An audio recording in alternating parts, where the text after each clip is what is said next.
हमारे वृंदावन में मध्य प्रदेश के एक परम भक्त पहुंचे, उनका नाम था भोलानाथ। तो जब वो वृंदावन पहुंचे तब किशोरी जी ने उनका प्रत्यक्ष नाम रखा भोरी सखी। और संभवतः वे जबलपुर के आसपास के ही कहीं के थे, जबलपुर या छतरपुर के आसपास कहीं के थे भोलानाथ जी। राधा वल्लभी परंपरा में फिर वृंदावन में आकर के वो विराजे, उनका नाम पड़ा फिर भोरी सखी। हमारे वृंदावन में तो सब सखी हैं, महादेव भी गोपी बन जाते हैं।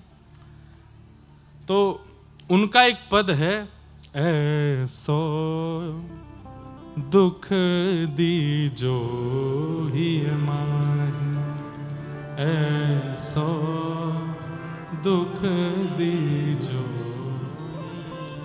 दुख भी कोई मांग सकता है ठाकुर जी से, या तो कुंती बुआ ने मांगा है या हमारे व्रजमंडल के परम रसिक श्री भोरी सखी जी ने मांगा है।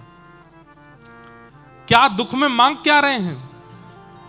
बस्ती छोड़ एकांत बिठाओ, बस्ती छोड़ बातन सो घबराही, बातन सो बिन पद कंज छटा दृग देखे, बिन पद कंज छटा दृग देखे, को सुहावे नाही,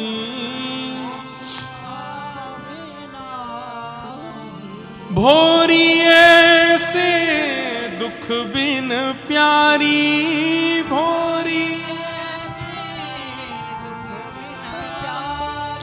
जीवन व्यर्थ गवाही, ऐसो दुख दीजो ही माही, ऐसो दुख दीजो। महाराज जी, हमारे ब्रज के रसिकों के इतने सुंदर सुंदर चरित्र हैं,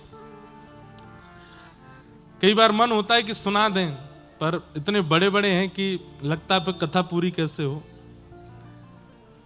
वृंदावन में रहते थे भोरी सखी, यहीं मध्य प्रदेश से गए थे, और किशोरी जी मिलेंगी मुझे इस याचना से, सेवा कुंज में बंदरों को जो चने डाले जाते थे, उस चने की जो छिलके रह जाते हैं, जो भुने हुए चने होते हैं उसका छिलका रह जाता है ना, वो छिलके खा करके भजन करते थे वृंदावन में कि किशोरी जी मुझे मिले।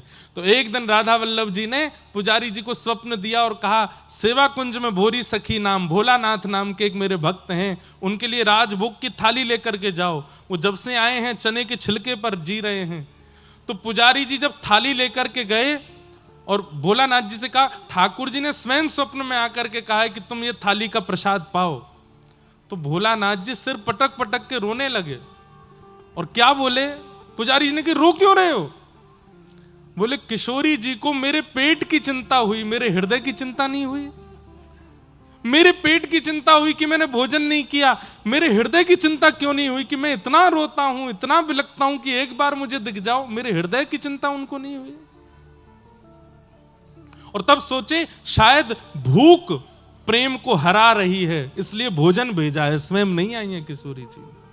इतनी ऊंची स्थिति। कुंती कहती है मुझे दुख दे दीजिए। ठाकुर जी बोले बुआ दुख क्यों चाहिए?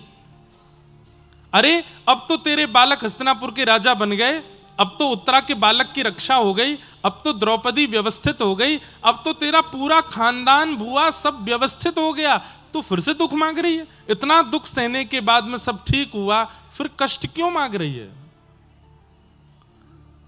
कुंती बुआ कहती है कल तक मेरे जीवन में कष्ट था तो कृष्ण हमारे संग खड़े थे, आज जैसे ही हस्तिनापुर में सब व्यवस्थित हुआ तो आप हमें छोड़ के द्वारिका जा रहे हो, इसलिए मुझे सुख नहीं चाहिए नाथ, जिसमें आप संग रहो, आप हाथ पकड़ करके रहो, आप 24 घंटे साथ में रहो। वो अगर दुख भी है तो मुझे वो दुख चाहिए ताकि आप मेरे पास रहो, मुझे सुख नहीं चाहिए।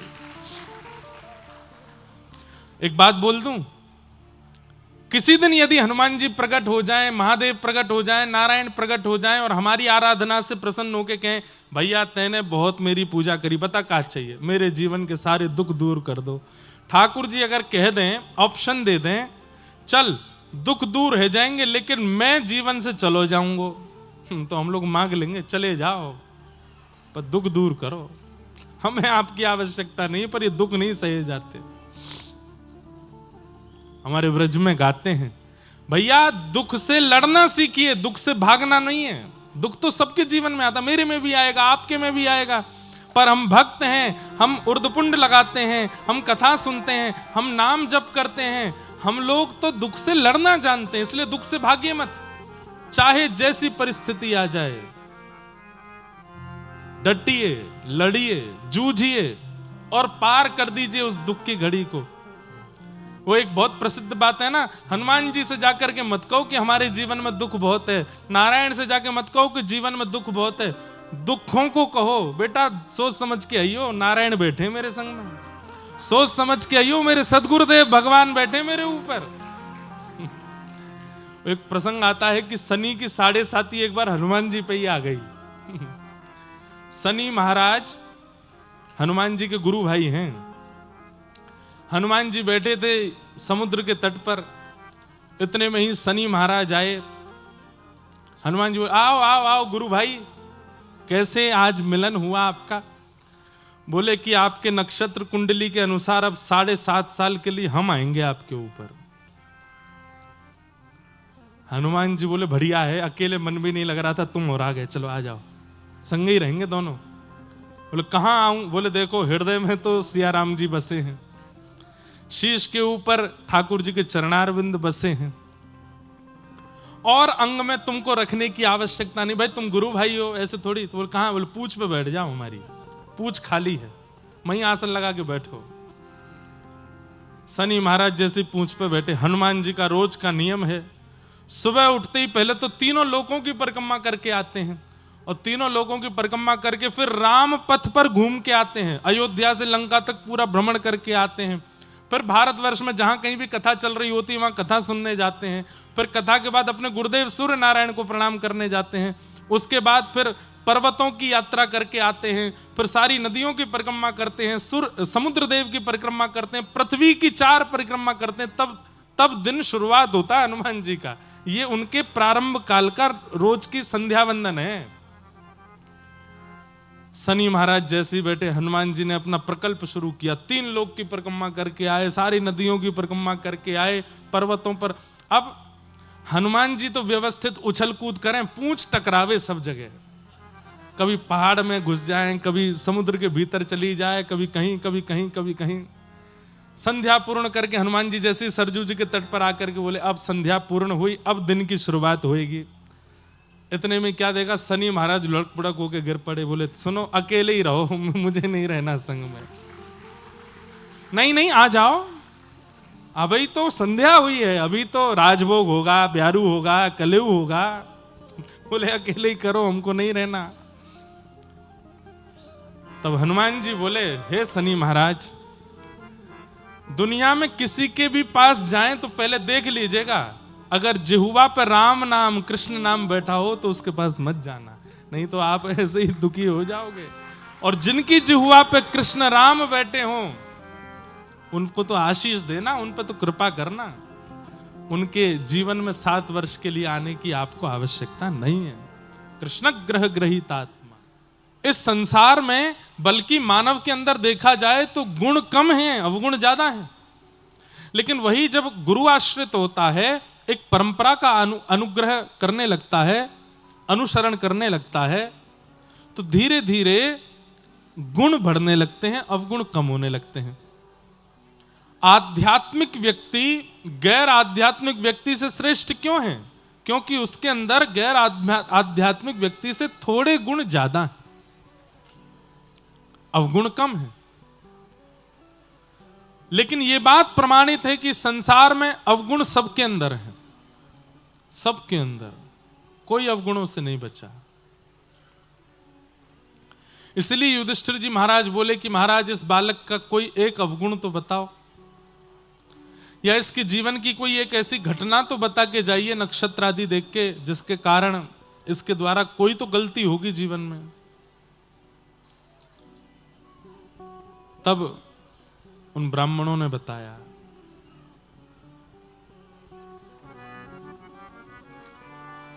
तक्षकादात्मनो मृत्युम द्विजपुत्रोपसर्जिता प्रपत्स्यत उपश्रुत्य मुक्त संग पदम हरे।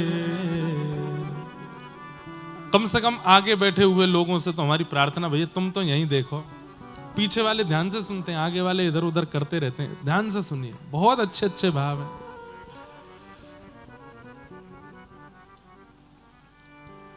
ज्योतिषाचार्यों ने क्या बताया? बोले कि महाराज हृदय पर पत्थर रख के सुनिएगा। बोले क्या? बोले आपके घर में जो ये बालक हुआ है, इसके अभी तक आपने गुण सुने, परंतु एक बात हम बता दें। बोले क्या? ये नहीं बताया कि इसका अवगुण क्या है, ये बताया कि इसकी मृत्यु तक्षक सर्प के दंशन से होगी। और ये बात प्रमाणित है कि सर्प दंशन, और उसमें भी तक्षक सर्प का दंशन, ये किसी वैष्णव ब्राह्मण के अपराध से ही होता है। आपने कभी किसी ब्राह्मण वैष्णव का कोई अपराध किया तो तक्षक सर्प डसेगा।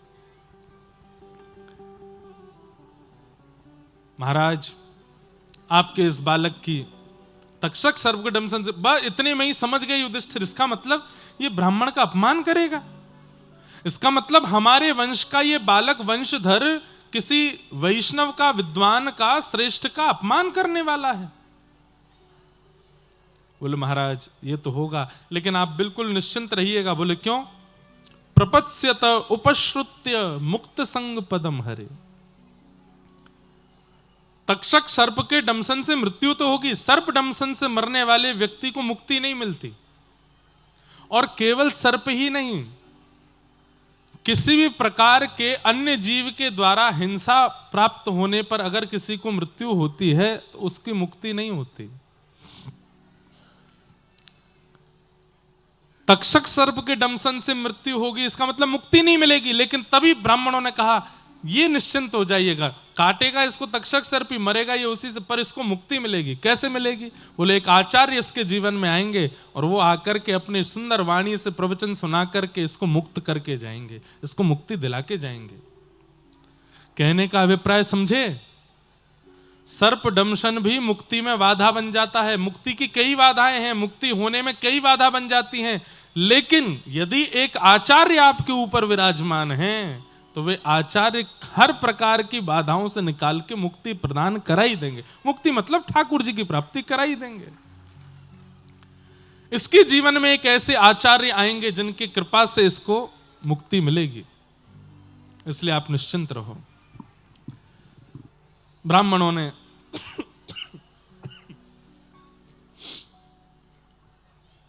परीक्षित जी के बारे में सब बातें बताई। तत्पश्चात धीरे धीरे परीक्षित बड़े होने लगे। एक बार अर्जुन द्वारिका गए, लौट करके महीनों बाद आए और आकर के उन्होंने एक समाचार सुनाया। क्या? कि जिनकी कृपा से हम राज सिंहासन पर बैठे हैं, जिनकी कृपा से हस्तिनापुर पर राज्य कर रहे हैं, जिनकी कृपा से हमने महाभारत युद्ध जीता, भैया हमारे प्राण धन श्री कृष्ण अपनी लीला पूरी करके स्वधाम चले गए। और ये बात सुनते ही युधिष्ठिर अपने सिंहासन से खड़े हो गए, तुरंत अपना मुकुट उतार कर सिंहासन पर रख दिया। अर्जुन सच बताओ ये सत्य है? बोले हाँ। ठाकुर जी लीला पूरी करके चले गए। और ये बात सुनते ही पांडवों ने परीक्षित को राज्य गद्दी पर बिठा दिया। कहते हैं कुंती बुआ ने तो उसी समय प्राण त्याग दिए जैसे ही सुना कि कृष्ण अपनी लीला पूरी करके चले गए। और पांचों पांडव द्रौपदी के साथ स्वर्गारोहण को प्रस्थान कर गए। राज सिंहासन पर अभी बाल अवस्था के परीक्षित बैठे हैं। धीरे धीरे परीक्षित बड़े हुए। ब्राह्मणों के आश्रय में रहकर के परीक्षित ने राजनीति सीखी, विवाह हुआ, जन्मेजय आदि पुत्र हुए।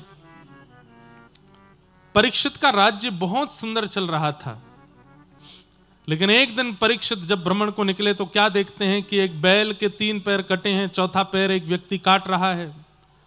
ये वृषभ ही धर्म है जिसके 3 पैर काट दिए हैं और चौथा पैर भी काटने का प्रयास जो कर रहा है, यही कलयुग है। सत्य, दान, दया और पवित्रता 4 पैरों पर धर्म खड़ा रहता है। दान, दया और पवित्रता 3 पैर धर्म के कट गए हैं, केवल एक सत्य पैर पर कलयुग में खड़ा है और कलयुग उसको भी काट रहा है। परीक्षित ने जैसे उस व्यक्ति को देखा, तलवार निकाल के मारने लगे, शरण में आ गया। बोले महाराज मुझे मत मारिए, मुझे मेरा परिचय तो समझ लीजिए, मैं कौन हूं। बोले कौन हो तुम? बोले मैं कलयुग हूं। परीक्षित बोले तुम कैसे आ गए? बोले मैं आज नहीं आया था, जिस दिन श्री कृष्ण धराधाम से अपनी लीला पूरी करके गए उसी दिन आ गया था मैं। उस दिन द्वापर विराम हो गया, मेरा प्रारंभ हो गया। इसका मतलब समझते हैं बंधु? जब तक धर्माचरण पृथ्वी पर है तब तक अभी भी घोर कलयुग नहीं आएगा। जिस दिन कथाएं होनी बंद हो जाएंगी, जिस दिन तिलक लगने बंद हो जाएंगे, जिस दिन शिखा रखनी बंद हो जाएगी, जिस दिन गौशालाएं से गाय चली जाएंगी, जिस दिन वैदिक मंत्र बोलने वाले, नाम जप करने वाले जब तक पृथ्वी पर हैं तब तक कलयुग है, पर घनघोर कलयुग तब भी नहीं आएगा। लेकिन जिस दिन पृथ्वी पर एक व्यक्ति भी भगवत भाव वाला नहीं बचेगा, उसी दिन घोर कलयुग आ जाएगा। जिस दिन कथाएं होनी बंद हो जाएंगी, गौ सेवा विराम ले लेगी, माथे से तिलक और शिखा उड़ जाएगी, उसी दिन घनघोर कलयुग आएगा। ठाकुर जी के चरण जब तक पृथ्वी पर थे तब तक कलयुग नहीं आया, ठाकुर जी के उठते ही कलयुग का प्रवेश हो गया। कलयुग ने कहा मैं तो आ गया, अब नहीं जाऊंगा। परीक्षित बोले तुम्हें जाना पड़ेगा, मैं अपने बल से तुम्हें यहां से निकाल दूंगा। बोले कि महाराज ब्रह्मा का नियम है, ब्रह्मा ने सब नियम से बनाया है। सतयुग के बाद त्रेता, त्रेता के बाद द्वापर, अब मेरी बारी है, मुझे कैसे, ब्रह्मा की कृति से आप विपरीत नहीं जा सकते। हां एक काम हो सकता है। बोले क्या? कुछ स्थान नियुक्त कर दीजिए, मैं वहीं रहूंगा। यह मेरा वचन है कि उन स्थानों को छोड़ के मैं कहीं नहीं जाऊंगा। तब परीक्षित ने 4 स्थान प्रदान किए। द्यूतम पानम स्त्रियः सूना, ये 4 स्थान प्रदान किए। द्यूतम यानी जुआ, पानम यानी मदिरा पान, भक्ष भक्ष सेवन, पर स्त्री पर पुरुष संग और हिंसा। इन 4 स्थानों में कलयुग निवास करता है। पुनश्च याचमानाय जात रूप मदात प्रभु, पुनः याचना की कलयुग ने कि एक स्थान और दीजिए। तब अनीति से कमाया गया धन, ये 4था स्थान, 5वां स्थान दिया। मतलब ये 5 जगह पे कलयुग रहता है। जुए में रहता है, भक्ष भक्ष सेवन में रहता है, मदिरा पान में रहता है, पर स्त्री और पर पुरुष के संग में रहता है, कलेश लड़ाई झगड़ा मारकाट में रहता है, और बिना मेहनत से कमाए गए धन में रहता है। ये 5 स्थान हैं कलयुग के। हमारे जीवन में जितनी विकृतियां आ रही हैं, इन 5 में कहीं हमारा प्रवेश हो जाएगा तो विकृति आनी स्वाभाविक है। और हमें सबसे ज्यादा लगता है 5वां वाला, बिना मेहनत से कमाया गया धन, इसमें हम ज्यादा प्रवृत्त हैं, इसलिए कलयुग का हमारे जीवन पर, बुद्धि पर आक्रमण होता रहता है। लेकिन हम लोग कथा सुनने वाले लोग हैं, हमको लगता है कि जुआ वुआ कम खेलते होंगे लोग, मदिरा पान भक्ष भक्ष कम होता होगा। नहीं, तादाद इतनी ज्यादा है जुआ खेलने वालों की कि हम भक्तों की संख्या कम पड़ेगी उनके आगे। मदिरा पान, अरे कोरोना में सब बंद हो गया, पर यही बंद नहीं हुए। क्यों? इकोनॉमी इनसे चल रही है देश के। मदिरा पान भक्ष भक्ष सेवन, हमें लगता है, हम क्योंकि भक्त लोग हैं ना, हमें लगता है कि भाई मांस मदिरा लोग कम ही खाते पीते होंगे ना। स्टॉक के स्टॉक खत्म हो जाते हैं एक एक दिन में, ट्रक के ट्रक खत्म हो जाते हैं एक एक दिन में, एक एक। अच्छा एक चीज और देखो, नगर में आप घूम के देखोगे मिठाई की दुकान ज्यादा है, जलेबी पकौड़ी कचौड़ी की दुकान ज्यादा हैं, मदिरा पान मांस की दुकान 2-4 ही होंगी, लेकिन फिर भी हलवाई से ज्यादा पैसे वाले वो हैं जो मदिरा बेचते हैं। 1-2 दुकानों में ही उनका इतनी कमाई हो जाती है कि महाराज एकड़ों जमीन खरीद रखी है उन्होंने। कैसे? कलयुग का प्रभाव है। हमें आपको लगता है कि ये सब नहीं होता होगा संसार में, पर स्त्री गमन, पर पुरुष गमन सब चल रहा है। कलिकाल से यदि बचना है, कलिकाल में आप जन्मे हो, इससे बच नहीं सकते, पर इन 5 स्थानों का अगर आपने परहेज किया, द्यूतम पानम स्त्रीह सूना और जात रूप मदात प्रभो, तो हो सकता है कि कली आपकी मुक्ति में बाधा ना बने।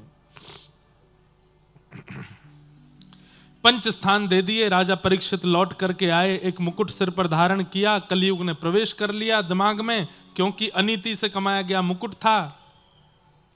वैसे ये प्रसंग स्पष्ट रूप से भागवत में ऐसे नहीं है कि मुकुट पहनने से कली का प्रवेश हुआ, लेकिन क्योंकि प्रचलित बात है इसलिए कहते हैं कि जैसे मुकुट धारण किया तो कली ने प्रवेश कर दिया।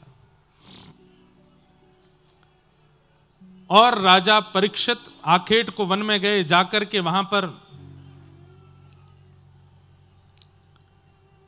शमीक ऋषि के आश्रम पर जल याचना करने लगे, लेकिन ऋषि तप में बैठे थे तो जल नहीं पिलाया। इस अपमान के कारण मरा हुआ सर्प गले में डाल दिया। मैं जल की याचना कर रहा हूं और ये ध्यान अपने ध्यान में बैठे हैं, तप में बैठे हैं। मैं कथाओं में कहा करता हूं बंधुओं, कलयुग जीवन में आएगा तो सबसे पहले किस रूप में उसके लक्षण दिखाई देंगे? सब लोग इधर देखिए, ध्यान से सुनिए। कलयुग जीवन में आएगा तो उसका सबसे पहला लक्षण क्या है? नामनिष्ठ, भजननिष्ठ, धामनिष्ठ, वैष्णव भक्त ब्राह्मण, उनके प्रति हंसी आना, उनके प्रति पाखंड की स्थिति बनना। अरे देखो ये तो पाखंडी हैं, भजन भजन कुछ करते नहीं है, हमें दिखाने के लिए कर रहे हैं, ऐसी भावना चित्त में आना, तो समझ जाइए कि आप कलयुग आ गया आपके अंदर। क्यों? भजन, साधन, नाम जप, कथा, क्रिया, ये आपको पाखंड लगता है तो समझो कलयुग आ गया। कली का आगमन इस बात का द्योतक है। शमीक ऋषि के गले में मरा हुआ सर्प डाल करके राजा परीक्षित वहां से चले गए। उनके पुत्र ने यह दृश्य देखा और तुरंत हाथ में जल लेकर के शाप दे दिया। शाप देता हूं राजा परीक्षित ने मेरे पिता का अपमान किया, 7 दिन बाद तक्षक सर्प डसेगा और इसकी मृत्यु हो जाएगी। राजा परीक्षित को शाप दे दिया।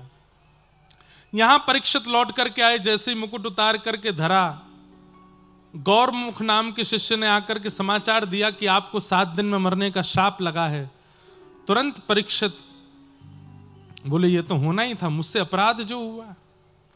अपने पुत्र जन्मेजय को राज्य गद्दी पर बिठा करके, बंधुओं एक बात बताइए, कलयुग में मानव का सबसे बढ़िया गुण कौन सा है बताओ?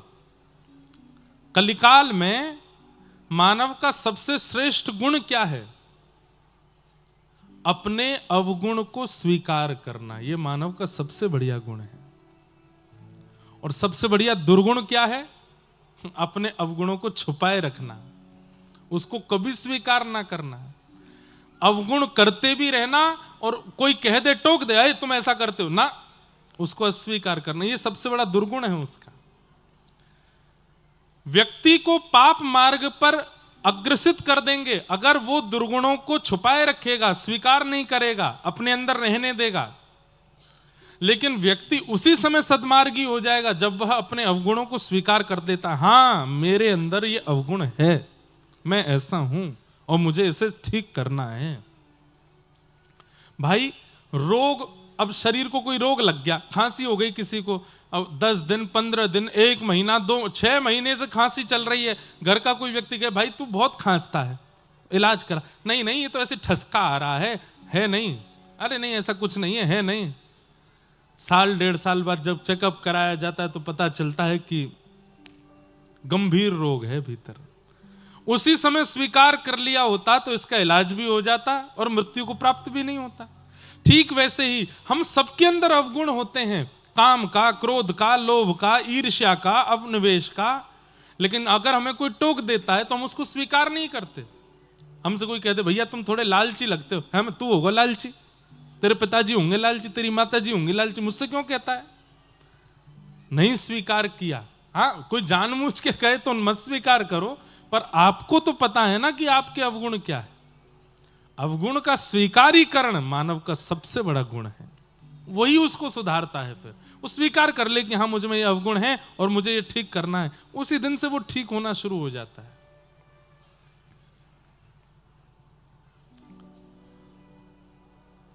राजा परीक्षित ने स्वीकार किया कि मैंने अपराध किया है। अपने पुत्र जन्मेजय को राज्य गद्दी पर बिठा के चले गए और वन में जाकर के संतों से कहा, जिसके जीवन के केवल 7 दिन बचे हैं उसको अपनी मुक्ति के लिए क्या करना चाहिए, कृपा कर मुझे बताओ। सब संत अलग अलग बातें करने लगे। तभी वहां पर श्री सुखदेव जी का आगमन हुआ। तत्रा भवद भगवान व्यासपुत्रो यदिच्छया गामटमानो नपेक्ष अलक्षलिंगो निजलाभतुष्टो व्रतस्य वालैरवधूत भेष। बोलो सुखदेव जी महाराज की जय। सुखदेव जी आए, आते ही व्यास मंच पर विराजमान हो गए। राजा परीक्षित ने चरणों में प्रणाम करते हुए कहा, महाराज अतः पृच्छामि संसद्धिम योगिनाम परमं गुरुम पुरुषस्य यत् कार्यम म्रियमाणस्य सर्वथा। कृपा करके मुझे बताइए मेरा उद्धार कैसे होगा, मेरा कल्याण कैसे होगा? मेरे जीवन के केवल 7 दिन बचे हैं। राजा परीक्षित ने कहा, 7 दिन में मुक्ति प्राप्त करने का उपाय बताइए। परीक्षित जी महाराज की बात सुनकर के शुकाचार्य जी बोलना प्रारंभ करते हैं। वरीयाने शते प्रश्न क्रतो लोक हितम नृप आत्मवेद सम्मतः पुंसाम श्रोतव्यादिषु यपर। राजन बहुत ध्यान से सुनिएगा।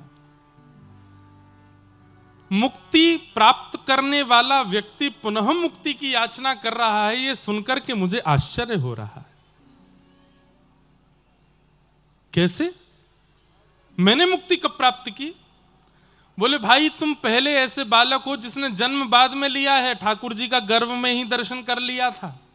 जब तुम्हारी मां के गर्भ को नष्ट करने के लिए अश्वत्थामा ने ब्रह्मास्त्र छोड़ा तो भगवान तुम्हारी मां के गर्भ में तुमको रक्षा करने के लिए आए थे। तुम जानते हो इस बात को? बोले जी, ठाकुर जी ने अपनी चक्रा नाम की गदा घुमाई थी। मेरे को स्मरण में नहीं है, मैंने देखा नहीं, पर मैंने सुना है कि ठाकुर जी ने रक्षा की। तो सोचो, जिसने जन्म से पहले ही भगवान का गर्भ में दर्शन कर लिया हो, उसको मुक्ति की आवश्यकता क्या है? मुक्ति किसको मिलती है? जिसने एक बार भी भगवान का साक्षात्कार जीवन में किया हो, जिसने एक बार भी ठाकुर जी का अनुसंधान किया हो, जिसकी दृष्टि एक बार भी ठाकुर जी को देख चुकी हो, उसको मुक्ति निश्चित है। तुम्हें मुक्ति की इच्छा क्यों है? तुम तो पहले से ही मुक्त हो और तुम फिर अब यह कह रहे हो कि मेरी मुक्ति कैसे होगी, कृपा कर मुझे बताओ। मुझे ये बात समझ नहीं आ रही है। लोक हित के लिए यह प्रश्न अच्छा है कि बाकी लोगों को मुक्ति कैसे मिलेगी, क्योंकि उन्होंने गर्भ में भगवत दर्शन नहीं किया। पर तुम अपने लिए अगर यह प्रश्न कर रहे हो तो यह प्रश्न उचित नहीं है। तो मैं क्या प्रश्न करूं? बोले तुम मुक्ति तो प्राप्त करने ही वाले हो, तुम तो यह प्रश्न करो कि नाथ मैं भक्ति कैसे प्राप्त करूं, मुझे भक्ति कैसे मिले। तो परीक्षित ने कहा कि मुक्ति और भक्ति में अंतर क्या है? बोले मुक्ति का मतलब मृत्यु के बाद भगवत दर्शन और भक्ति का मतलब जीते जी भगवत दर्शन। मुक्ति तो तुमको मिलने ही वाली है, वैकुंठ तो तुम जाने ही वाले हो, ठाकुर जी तुमको स्वीकार कर ही चुके हैं। लेकिन सौभाग्य तुम्हारा तब होगा जब ठाकुर जी नीचे आए तुम्हारे लिए, ये तुम्हारा सौभाग्य होगा। भक्ति मांगो, मुक्ति नहीं। मुक्ति तो तुम्हें प्राप्त हो ही चुकी है। बंधुओं, हम सबकी भी यही धारणा हो, मुक्ति तो हमारे जीवन में निश्चित है ही मिलेगी, क्योंकि हम कथा सुनते हैं, ठाकुर जी का भजन करते हैं, राम नाम जपते हैं, मिले नहीं मिले लेकिन हमें विश्वास है मिल ही जाएगी। लेकिन उससे पहले भक्ति की इच्छा हो कि नहीं, मुक्ति तक प्रतीक्षा थोड़ी करूंगा मैं अपनी अंतिम श्वास तक प्रतीक्षा थोड़ी करूंगा। मुझे तो अभी मिलना है। श्याम सुंदर मेरे सामने आओ, मुझे दर्शन दो, मुझे मिलना है। तो भक्ति का मतलब क्या है? जीवित अवस्था में भगवत अनुभव, ये भक्ति है। हमारे जितने आचार्य चरण हुए, इन्होंने मुक्ति की, मृत्यु की प्रतीक्षा नहीं की है ठाकुर जी के दर्शन के लिए। सबने जीवित अवस्था में अनुभव किया है ठाकुर जी का। और हर दिन हमारा समय घटता जा रहा है, हर क्षण हमारा समय घटता जा रहा है। इसलिए हर क्षण ये चिंता प्रकट कर दो, अगला क्षण भी गया, 1 घंटे और चले गए मेरे जीवन के, 4 घंटे, 1 दिन चला गया मेरे जीवन का, 1 वर्ष चला गया। कब मिलेंगे श्याम सुंदर? कब मिलेंगे? ये प्रतीक्षा कि आप कब मिलोगे, यही प्रतीक्षा भक्ति को जन्म देती है। और फिर भक्ति भगवान को अवतार लेने पर मजबूर करती है।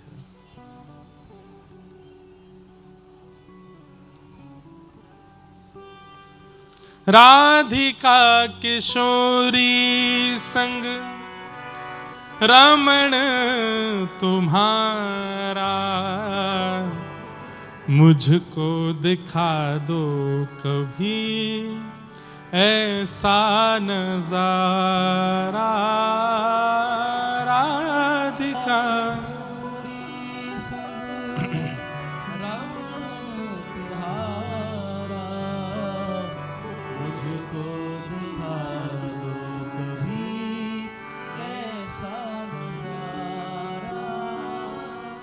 फिर चाहे मैं मर जाऊं, फिर चाहे मैं मर जाऊं, बसा कर नैनन में, छिपा कर नैनन में, बसा कर।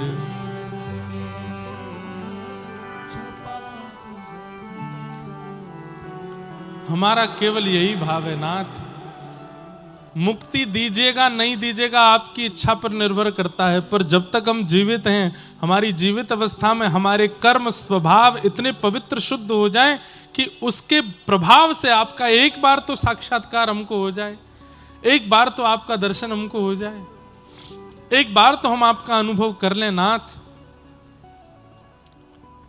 मुक्ति की नहीं भक्ति की कामना करो। तुरंत परीक्षित जी ने चरणों में प्रणाम करते हुए कहा, नाथ अब मुझे मुक्ति की इच्छा नहीं है, कृपा करके अब बताइए कि मुझे भक्ति कैसे प्राप्त हो, और मेरे जीवन के 7 दिन बचे हैं, वो 7वां दिन आवे उससे पहले पहले मुझे भगवत अनुभव कैसे होगा, कृपा कर अब ये मुझे बताओ। तब परीक्षित जी बोले, तब सुखदेव जी बोले, अब तुमने सही प्रश्न किया, अब मैं तुम्हें कथा सुनाता हूं। और यहां से श्री सुखदेव जी महाराज सुनाना प्रारंभ करते हैं। सृष्टि का प्रसंग सुनाया। सृष्टि प्रसंग श्रीमद् भागवत के चतुश्लोकी स्वरूप का वर्णन करते हुए उद्धव विदुर संवाद। अब हम प्रसंगों का स्पर्श और थोड़ा उनका भाव कहते हुए चलेंगे। उद्धव विदुर संवाद सुनाया, फिर विदुर मैत्रेय संवाद सुनाया। विदुर जी महाराज मैत्रेय मुनि से जाकर के प्रश्न करते हैं, महाराज सुखाय कर्माणि करोति लोको नते सुखं वान्यदुपारमं वा विन्देत भूयस्तद एव दुःखं यदत्र युक्तं भगवान वदेन्नः। बहुत सुंदर प्रश्न है, अगर आप लोग ध्यान से सुनो तो। इस संसार में हर व्यक्ति सुख के लिए भाग रहा है, हर व्यक्ति सुख के लिए कर्म कर रहा है। चाहे वो 200 रुपए की मजदूरी करने वाला व्यक्ति हो, चाहे 200 करोड़ का टर्नओवर करने वाला व्यक्ति हो, हर व्यक्ति की चाह यदि पूछी जाए तो एक ही है, बोले क्या? सुख मिले। चाहे 2 कमरों के फ्लैट में रहने वाला व्यक्ति हो, चाहे 200 कमरों के महल में रहने वाला व्यक्ति हो, दोनों की इच्छा एक ही है, क्या? सुख मिले। रूखी रोटी खाने वाला व्यक्ति हो या 56 भोग खाने वाला व्यक्ति हो, सबकी इच्छा एक ही है, सुख मिले। लेकिन ना तो 2 रोटी सूखी खाने वाले को सुख मिल रहा है, ना 56 भोग खाने वाले को मिल रहा है। ना 2 कमरे के फ्लैट में रहने वाले को सुख मिल रहा है, ना 200 कमरे के महल में रहने वाले को सुख मिल रहा है। तो फिर व्यक्ति कर्म कर ही क्यों रहा है जब सुख ही नहीं मिलता? तो सुखाय कर्माणि करोति लोको नते सुखम वान्यदुपारमंबा विंदेत भूयस्तद एव दुःखम यदत्र युक्तम भगवान वदेन्न। मैत्री मुनि से प्रश्न कर रहे हैं विदुर जी महाराज।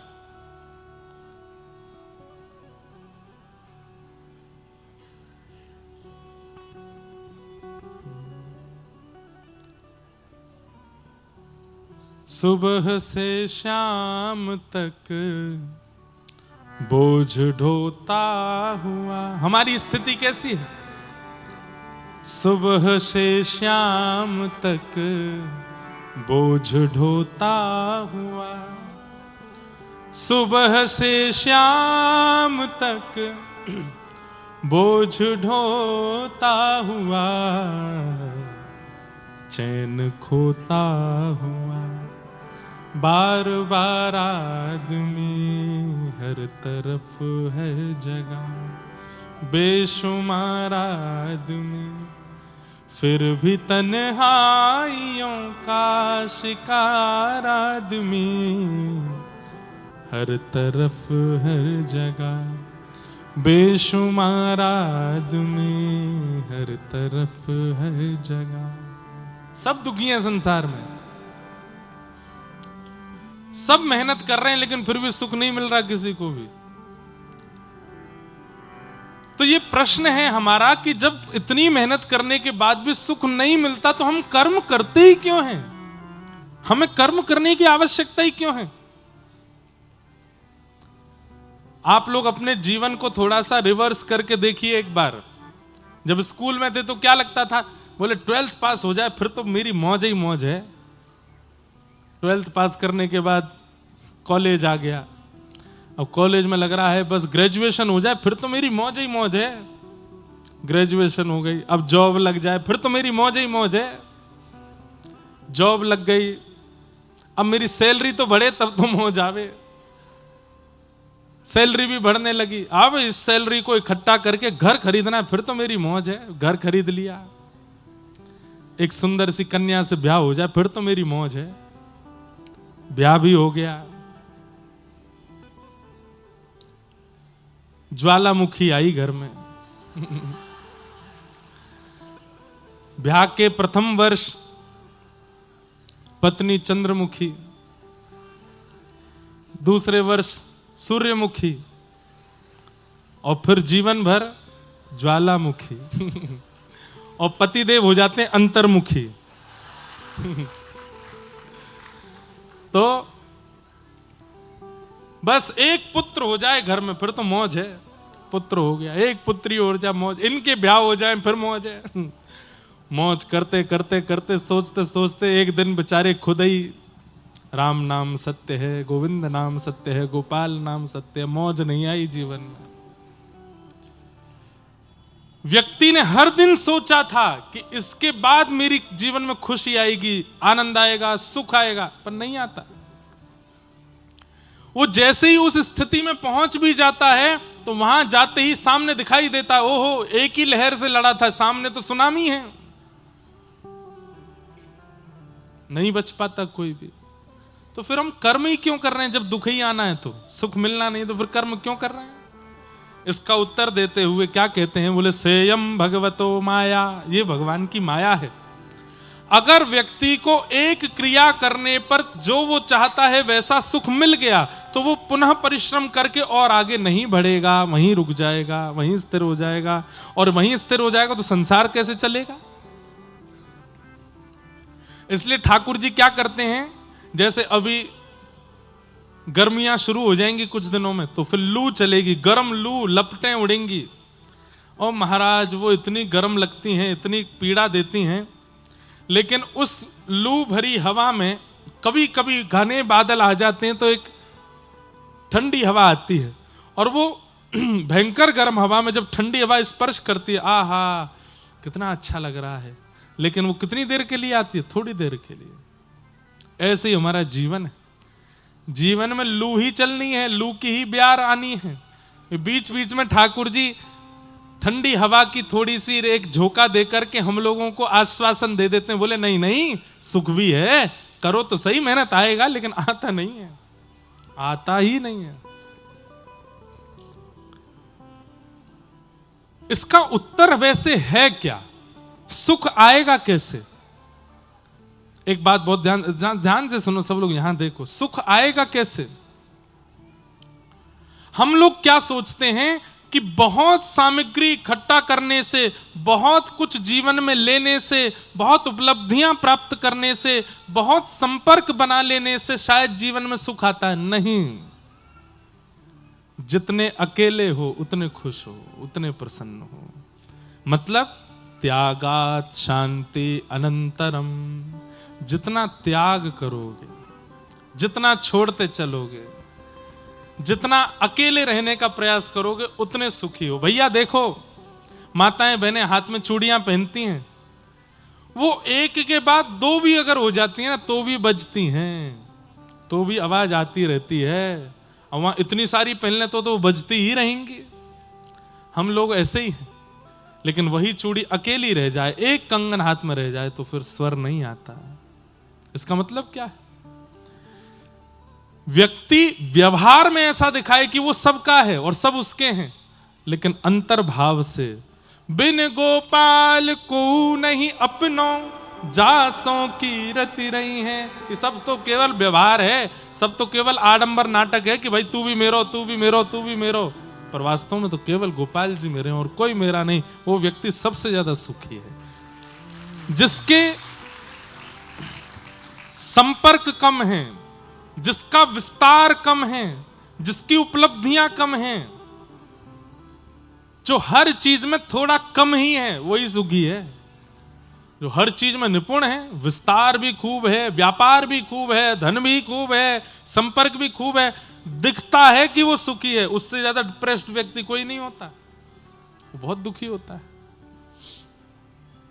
बहुत परेशान होता है।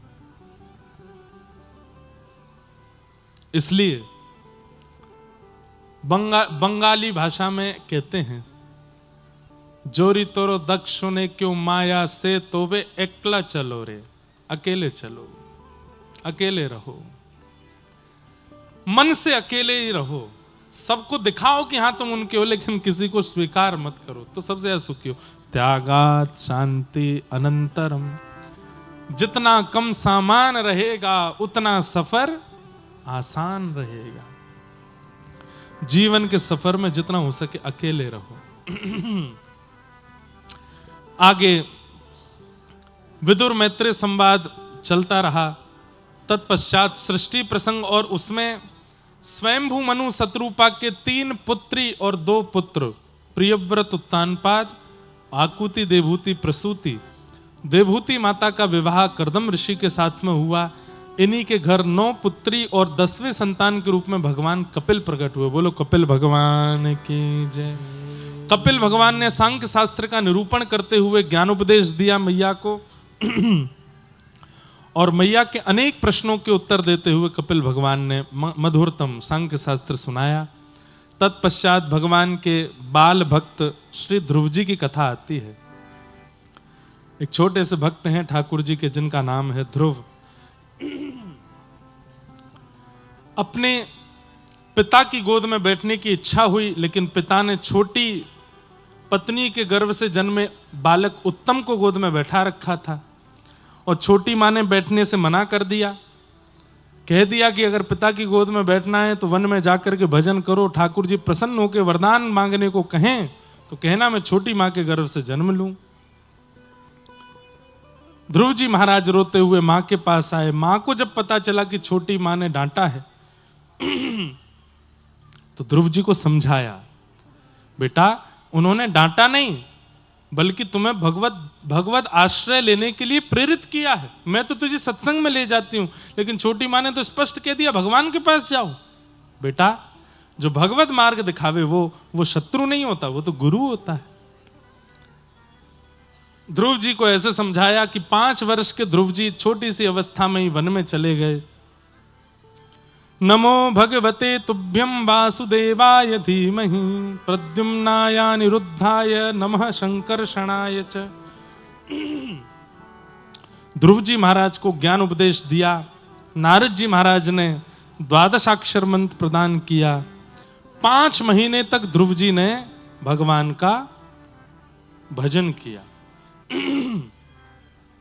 प्रथम मास जैसे ही लगा है, ध्रुव जी महाराज बड़ी कठोरता से भगवान का स्मरण कर रहे हैं। बंधुओं, कठोरता से नहीं, मैं अपनी बात को स्पष्ट करूं, कठोरता से नहीं, उत्सुकता से। तप में कठोरता होनी चाहिए, तप में, भजन में, साधन में कठोरता होनी चाहिए, यह आवश्यक नहीं, उत्सुकता होनी चाहिए।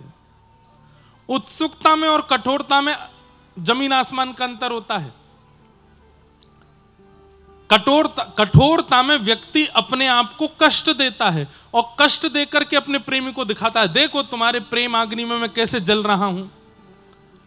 पर उत्सुकता में व्यक्ति कठोर परिस्थिति में जाकर के भी मुस्कुराता रहता है, वो उत्सुकता कहलाती है। इस विषय को ध्यान दोगे तो समझ में आएगी बात। उत्सुकता ज्यादा आवश्यक है, कठोरता नहीं। उत्सुक होकर के ध्रुव जी महाराज ने भगवान का भजन किया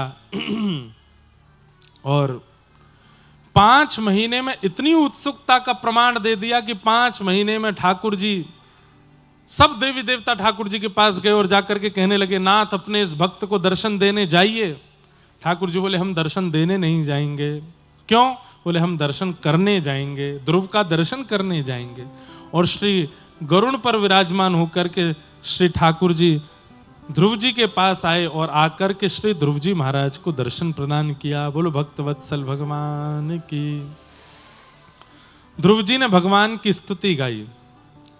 योऽन्तः प्रविश्य मम वाचमिमां प्रसुप्तां संजीवयत्यखिल शक्तिधर स्वधाम्ना अन्यांश हस्तचरण श्रवणत्वगादीन् प्राणान् नमो भगवते पुरुषाय तुभ्यम्।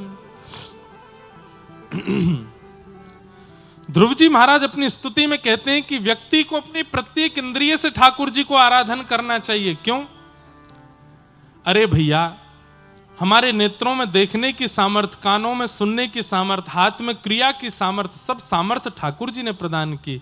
सामर्थ देने वाले को धन्यवाद ज्ञापन करना चाहिए। हमें किसी ने अगर अपनी गाड़ी दी हमारी जरूरत पड़ने पर, तो हम जीवन भर उसका एहसान नहीं भूलते। और ये बात याद रखिएगा, सबसे बड़ा पाप क्या है पता है? एहसान फरामोश, कृतघ्नता। आपकी किसी ने जरूरत पड़ने पर सहायता की और आपने फिर बाद में उसको ही बिसरा दिया, ये बहुत बड़ा पाप है। और ये हम सब कर रहे हैं इस पाप को। आप कहोगे कैसे? ठाकुर जी ने नेत्र दिए जिनसे हम पूरी दुनिया देखते हैं, पर इन नेत्रों से कभी ठाकुर जी को धन्यवाद कहा? इन कानों से पूरी दुनिया के स्वर सुनते हैं, पर इन कानों से कभी ठाकुर जी को धन्यवाद कहा? जीव में बोलने की और स्वाद लेने की सामर्थ्य ठाकुर जी ने दी, पर जीव से कभी धन्यवाद कहा? भुजा बल, चरण बल, बुद्धि बल, मन बल, सबको बलवान ठाकुर जी ने किया, लेकिन हमने कभी ठाकुर जी को धन्यवाद नहीं किया। ध्रुव जी महाराज क्या कह रहे हैं? अपने रोम रोम से ठाकुर जी को धन्यवाद कहो कि मेरी सामर्थ्य नहीं थी, ये आपने कृपा की। किसी का जन्मदिन था, मेरा ही था समझो। एक बार हुआ भी है, सत्य घटना। एक बार हमारा जन्मदिन था, विदेश में थे कहीं, तो बहुत सारे लोगों ने बहुत सारा गिफ्ट दिए। एक मैया ने चश्मा दिया, किसी ने जूते दिए, किसी ने घड़ी दी, किसी ने जैकेट दी, किसी ने कुछ दिया। एक भैया मुझसे बोले, आज सबसे बढ़िया तोहफा आपको किसने दिया? तो तब मैं 22 वर्ष का हुआ था। तो मैंने कहा सबसे बढ़िया तोहफा 22 साल पहले ठाकुर जी ने दिया ये शरीर। आपने चश्मा दिया पर नेत्र ही नहीं दिए होते ठाकुर जी ने, तो आपने घड़ी दी पर ठाकुर जी ने हाथ ही नहीं दिए होते, तो आपने पादुका दी लेकिन ठाकुर जी ने चरण ही नहीं दिए होते, तो आपने कपड़े दिए ठाकुर जी ने शरीर ही नहीं दिया होता। तो बंधुओं, जन्मदिन मनाने वाले लोग बहुत ध्यान से सुनिए, जन्मदिन पर उत्सव क्यों मनाना चाहिए? जन्मदिन पर उत्सव मनाने का अधिकार केवल उसको है जो ठाकुर जी की भक्ति में आ चुका है। क्यों? वो इस बात से उत्सव मनावे कि हे नाथ, आज मैं आपकी कथा सुनने जाता हूं, मैं वृंदावन परिक्रमा करने जाता हूं, गिरिराज जी की तलेटी जाता हूं, संतों के चरणों में प्रणाम करता हूं, मेरे घर पर संत आते हैं, भोजन बना के पवाता हूं। ये सब सेवा करने के सौभाग्य मुझे मेरे शरीर से मिला और ये शरीर आपने मुझको दिया, इसलिए आज के दिन में उत्सव मना करके आपको धन्यवाद कह रहा हूं कि आपने मुझे शरीर दिया। जो इस शरीर से भक्ति भजन नहीं करते उनको जन्मदिन मनाने का अधिकार नहीं है। क्यों? कितने साल के हो गए भैया? 28 साल के हो गए। ले 1 लाख में से 28,000 खर्च हो गए और आप उत्सव मना रहे हो। 1 लाख में से 50,000 अगर चोरी हो जाए तो आप उत्सव मनाओगे ना? लेकिन हम सब वही करते हैं, हर जन्मदिन पर उत्सव मनाते हैं। ओहो, हम तो अब 30 साल के हो गए। वो 50 साल में क्या होती है?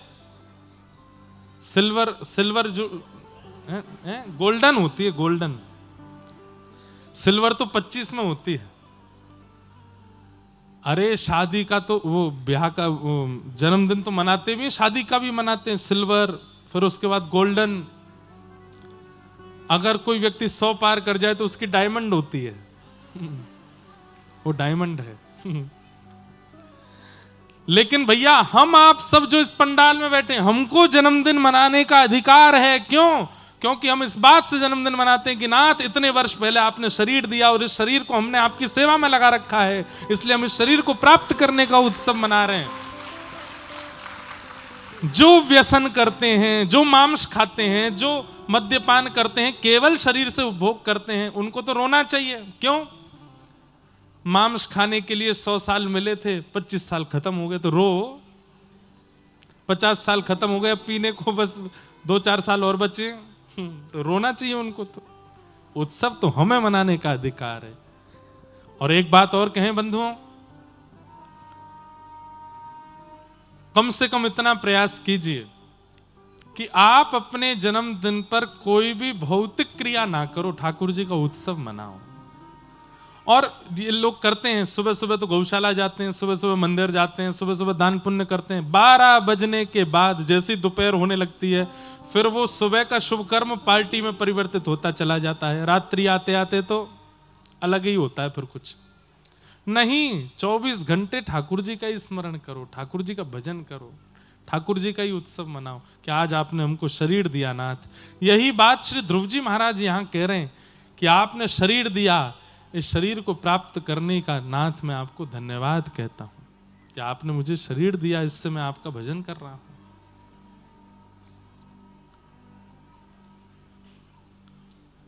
और दूसरे श्लोक में क्या कहते हैं कि भक्ति मोह प्रवहताम त्वयि में प्रसंगो भूयादनंत महताम ममलाशयानाम येनांजसौल्वणमुरुव्यसनं भवाब्धिं निश्चय भवद्गुण कथामृतपानमत्तः। हे नाथ, मुझे एक व्यसन लगा दीजिए। बोले कैसा व्यसन? मुझे आपकी कथा सुनने का व्यसन लग जाए नाथ। इतनी सुंदर बात लगती है मुझको ये ध्रुव जी की कि इन्होंने व्यसन क्यों कहा। बोले व्यसनी व्यक्ति जो होता है वो अपने व्यसन के प्रति बहुत जिम्मेदार, ईमानदार होता है। सब लोग इधर देखिए, ध्यान से देखिए, सुनिए। व्यसनी व्यक्ति जो होता है बहुत ईमानदार होता है। किसके प्रति? अपने व्यसन के प्रति। सुबह उठते ही व्यसन करेगा, दोपहर होते ही व्यसन करेगा, रात्रि होते ही फिर व्यसन, सोते सोते एक बार व्यसन और कर लेता है। इतना ईमानदार होता है महाराज।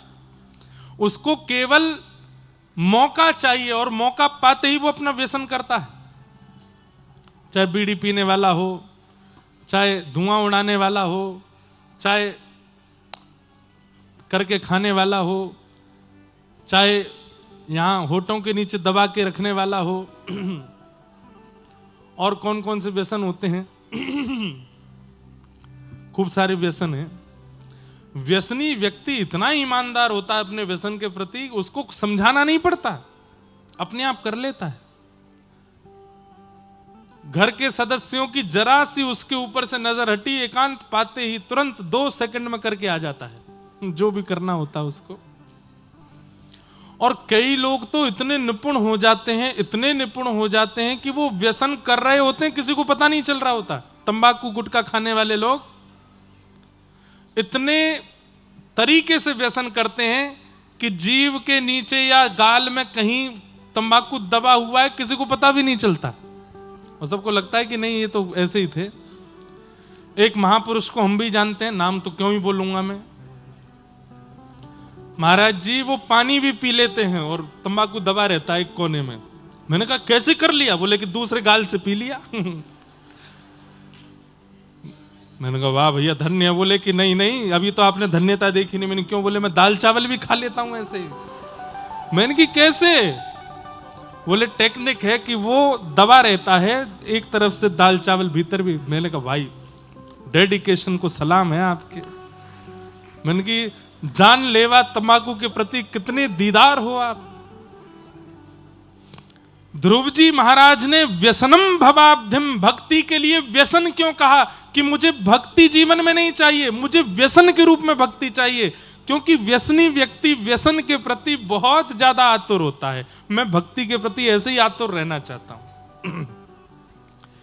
किसी को पीने की लत होती है। अब जैसे एक व्यसन और है, चलो बुरे व्यसनों की बात नहीं करते, एक अच्छा व्यसन और है, चाय का व्यसन।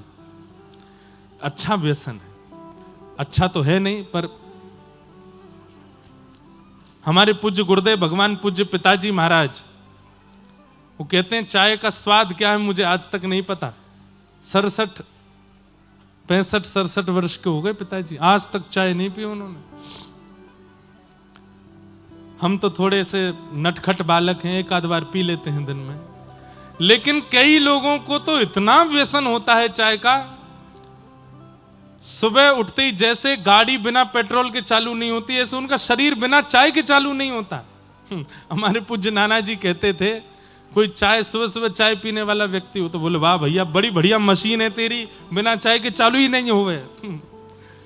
कई लोग होते वो कहेंगे आज हमारा मन नहीं लग रहा काम में, क्यों? चाय नहीं मिली सुबह से। और व्यसनी व्यक्ति क्या करता है? सिर में दर्द हो रहा है, क्या करें? चाय पी लो। जुकाम हो गया, क्या करें? बोले चाय पिला दो। बुखार चढ़ गया, क्या करें? बोले चाय पिला दो। बोले भैया आज हमको 5-6 लाख रुपए का घाटा होगा, क्या? तुम तो चाय बना लाओ बस, और क्या करोगे? अरे वाह जोरदार हो गया। बोले क्या? बोले आज हमारी प्रॉपर्टी बिक गई, 1 करोड़ रुपया मिला है। बोले क्या? वो चाय पिलाएंगे, चाय पियेंगे बढ़िया। हर स्थिति में चाय। नींद आ रही है, सोने से पहले क्या? बोले एक बार चाय पी लेते, एक घूंट पी के फिर सोएंगे। मतलब व्यसनी व्यक्ति हर परिस्थिति में अपने व्यसन को भोगता है, उसको प्रायोरिटी देता है। ऐसे ही भजनानंदी व्यक्ति हो जाए। सिर में दर्द हो रहा है, क्या करें? बोले थोड़ी देर माला कर लो। बुखार चढ़ गया, क्या करें? बोले माला करेंगे। तबीयत खराब है, क्या करें? बोले कुछ नहीं, थोड़ी देर ठाकुर जी का स्मरण करें, कीर्तन करेंगे। ना, हम लोगों का ऐसा भजन नहीं है। अच्छे होंगे तो ही करते हैं, अब व्यवस्था में भजन नहीं कर पाते। इसका मतलब क्या है? ध्रुव जी महाराज कह रहे हैं भक्ति व्यसन के भांति करो, भक्ति का व्यसन लग जाए, लत लग जाए।